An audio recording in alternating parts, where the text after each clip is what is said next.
Jornal. Câmara dos Deputados.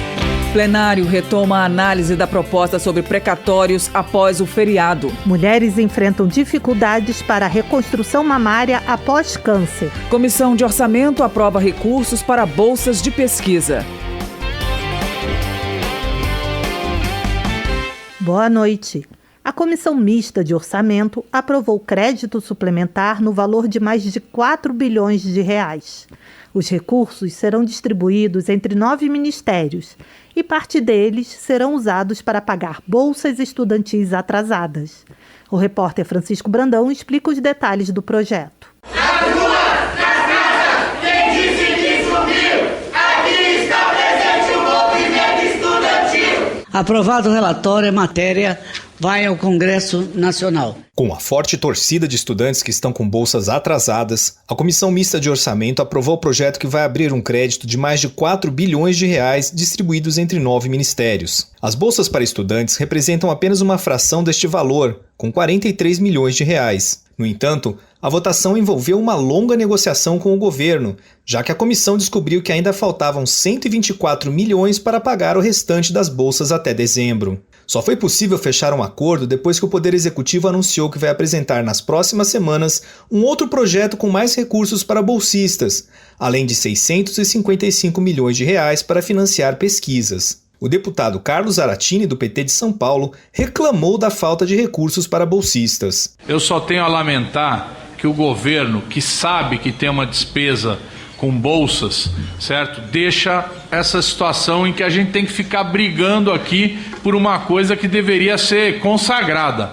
Nós não estamos falando aqui de uma coisa que é uma novidade, é uma despesa corrente do governo e tem que estar no orçamento, não tem nem que ser discutido. Então é um absurdo a gente estar aqui hoje debatendo esse assunto. O relator do projeto, senador Roberto Rocha, do PSDB do Maranhão, também destacou a importância de destinar mais 240 milhões de reais para a aeronáutica comprar o cargueiro tático militar KC-390, fabricado pela Embraer. Eu mesmo conheço bem o KC-390, tive a oportunidade de ir à Europa com o ministro Jugman na época e vi na época da fabricação. Cheguei a conhecer por dentro, por fora, e é realmente uma joia brasileira. A maior parte dos recursos aprovados vão financiar projetos do setor produtivo e fundos de desenvolvimento do Nordeste e do Centro-Oeste. Outra quantia expressiva da proposta vai para operações de garantia de contratos de financiamento habitacional. Da Rádio Câmara de Brasília, Francisco Brandão. Política. Otone de Paula, do PSC do Rio de Janeiro, cobra do presidente Bolsonaro uma atitude mais firme a favor de aliados presos. Segundo o parlamentar, há uma perseguição a jornalistas e lideranças da direita em andamento. Otone de Paula cita que o ex-presidente do PTB, Roberto Jefferson, já está preso há 80 dias e que um dos principais defensores do governo, o blogueiro Alan dos Santos, já está com prisão decretada. O parlamentar pede que o presidente Bolsonaro não mude seus ideais de campanha. Luiz Lima, do PSL do Rio de Janeiro, parabeniza o presidente da Câmara, Arthur Lira, que declarou ser inaceitável o indiciamento de deputados pela CPI da pandemia do Senado. Luiz Lima também parabeniza os servidores públicos, especialmente os do Rio de Janeiro, pela data dedicada a eles. Para o deputado, os últimos governantes fluminenses têm sido incompetentes para administrar as finanças do Estado e, por isso, acabam por atribuir aos servidores a responsabilidade de cuidar dos cidadãos do Estado. Elias Vaz, do PSB de Goiás, acusa a presidência da Câmara de arquivar indevidamente propostas de fiscalização e controle relacionadas a suspeitas de mau uso do dinheiro público por parte do Poder Executivo. Ele lembra que, regimentalmente, as PFCs são dispositivos legislativos destinados a propor a apuração de irregularidades no âmbito da administração pública. Autor de uma das propostas de fiscalização paralisadas, Elias Vaz afirma que aguarda posicionamento da Câmara sobre denúncia de dispensa de licitação milionária em contratos firmados pelo Hospital de Bom Sucesso, no Rio de Janeiro. Henrique Fontana, do PT do Rio Grande do Sul, considera que a CPI da pandemia demonstrou que o presidente Bolsonaro incentivou a busca por uma imunidade de rebanho e acabou levando milhares de pessoas à morte. Na visão de Henrique Fontana, esse ato configura um crime de responsabilidade e justifica a abertura de um processo de impeachment.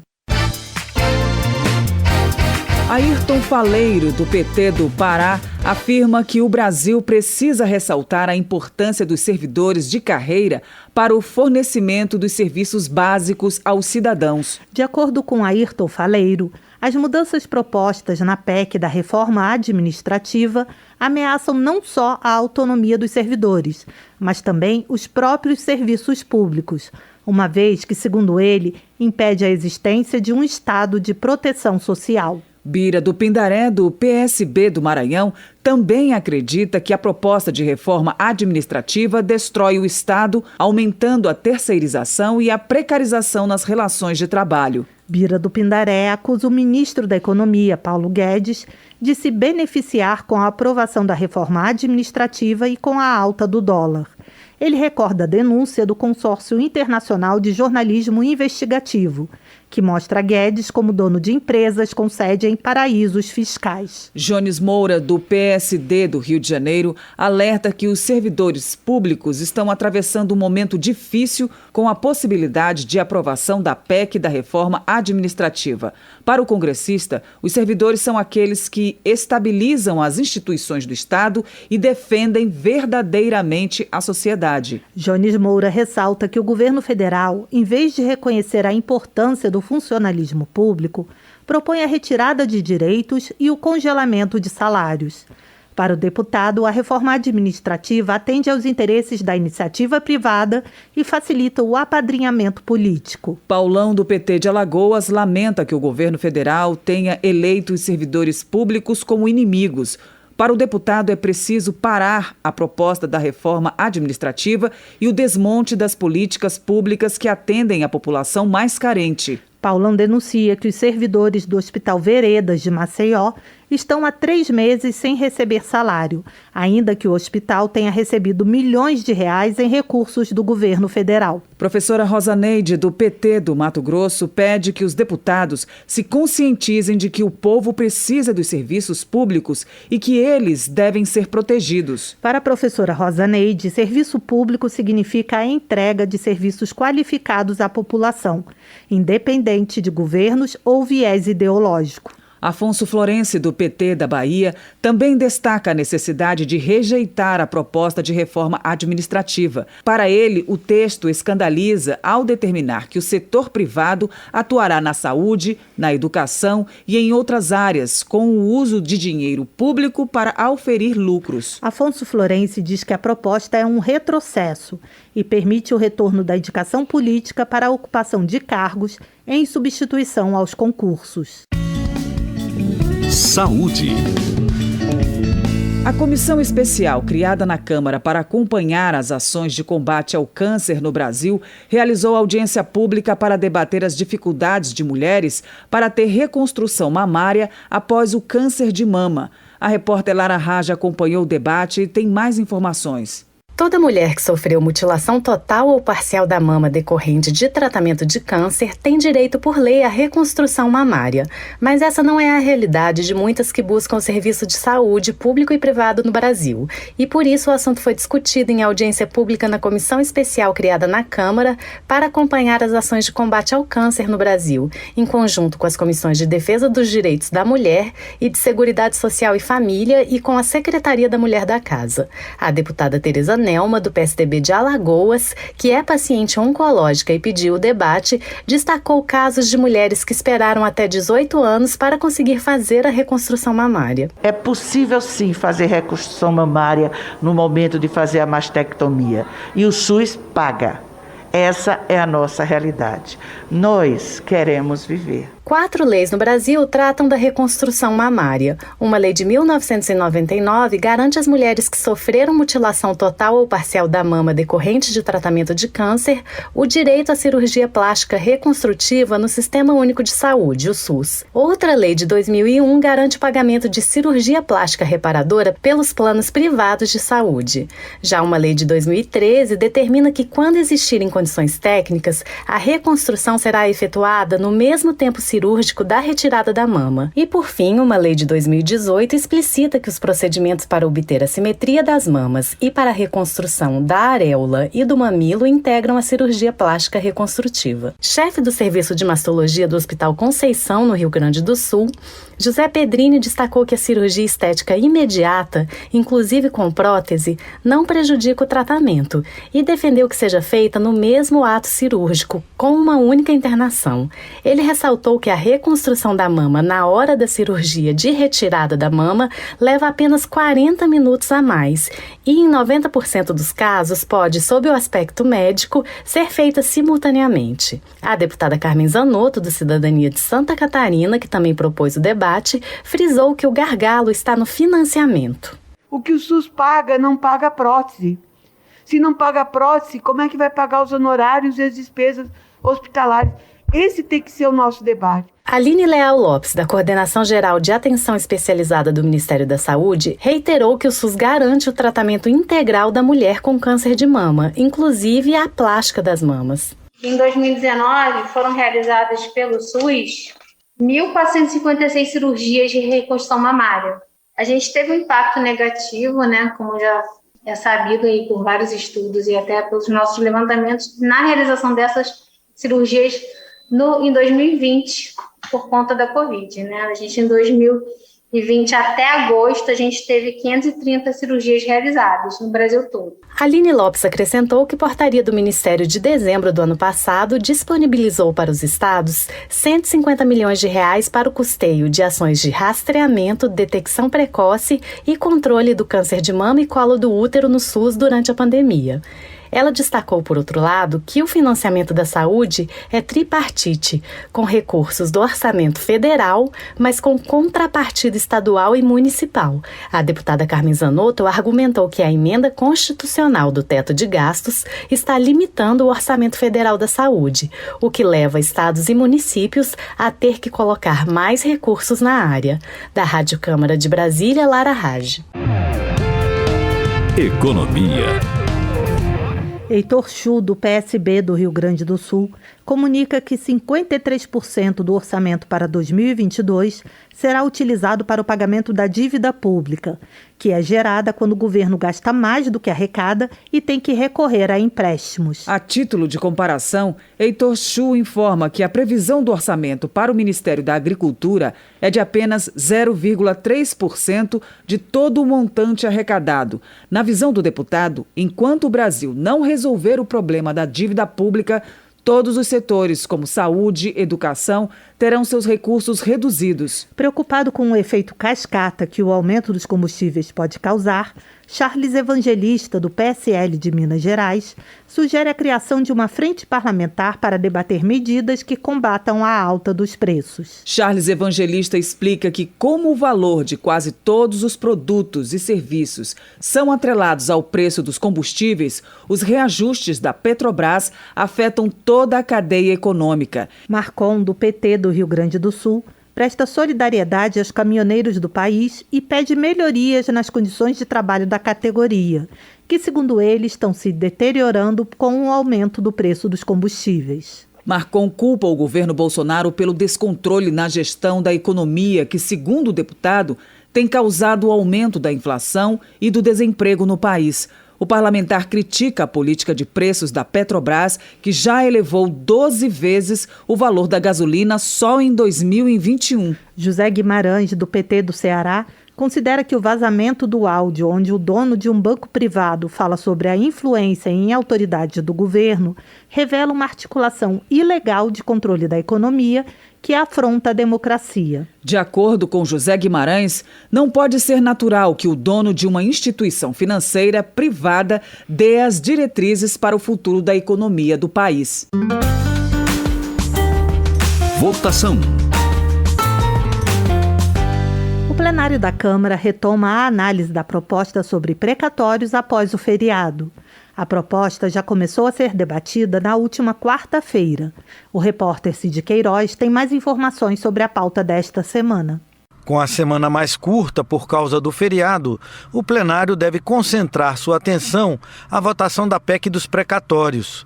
A proposta limita o valor de despesas anuais com precatórios, que são dívidas do governo com pessoas, empresas ou outros entes federativos reconhecidas pela Justiça. A proposta corrige os valores dos precatórios exclusivamente pela taxa Selic e também muda a forma de calcular o teto de gastos. Segundo o governo, o objetivo é abrir espaço no orçamento para o pagamento do Auxílio Brasil, programa que vai substituir o Bolsa Família. Quem explica a proposta é o relator, deputado Hugo Mota, do Republicanos da Paraíba. O que nós estamos criando aqui é um teto para pagamento de precatórios, onde os pequenos estão protegidos.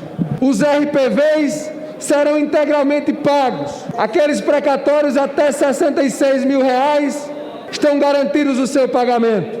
E neste teto obedecerá a fila por ordem cronológica, independente do tamanho do precatório, garantindo assim o seu pagamento. Estamos abrindo a oportunidade de que aqueles que têm esse título de precatório possam transacionar com a União, possam comprar imóveis, outorgas, concessões, ações de empresas estatais para evitar o estoque de precatórios. E por que estamos fazendo isso? Estamos fazendo isso para que a partir de dezembro, 17 milhões de famílias do então Bolsa Família, agora Auxílio Brasil, possam receber os seus R$400. Para o líder da oposição, o deputado Alessandro Molon, do PSB do Rio de Janeiro, a medida representa um calote aos brasileiros que tiveram reconhecidos pela Justiça direitos de receber dívidas da União, e especialmente professores com precatórios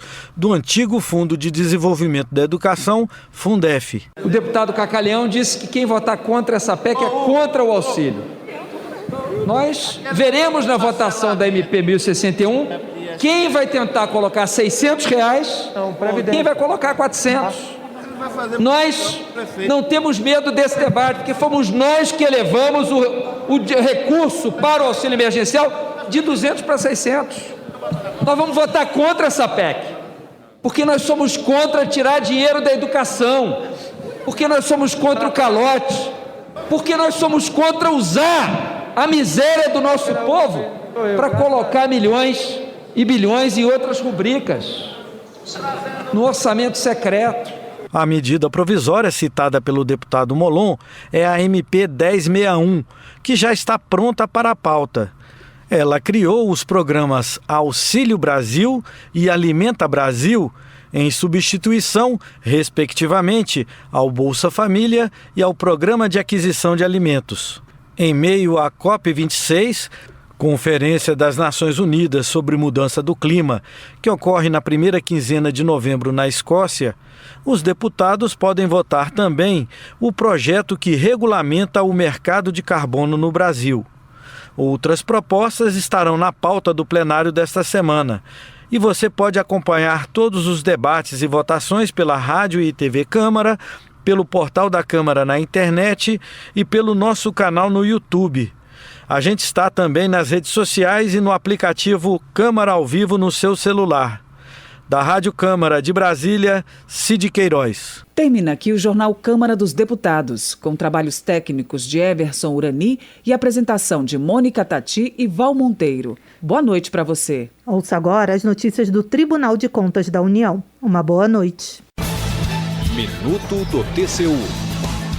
O Tribunal de Contas da União promove nos dias 4 e 5 de novembro a 5ª edição do Fórum Nacional de Controle. Este ano o evento será em formato híbrido, online e presencial, e terá como tema central a educação no período pós-pandemia de Covid-19. O Fórum de Controle será dividido em 5 painéis que abordarão assuntos como obras paralisadas de instituições de ensino, novas tecnologias na educação, educação e desafios na atuação dos institutos federais de ensino superior. A formação de capital humano e a importância do centro de governo na educação também serão temas do encontro. O evento é gratuito e aberto a todos os interessados. A transmissão será feita pelo canal do TCU no YouTube. Acesse a programação e faça sua inscrição em www.tcu.gov.br. TCU, fiscalização a serviço da sociedade.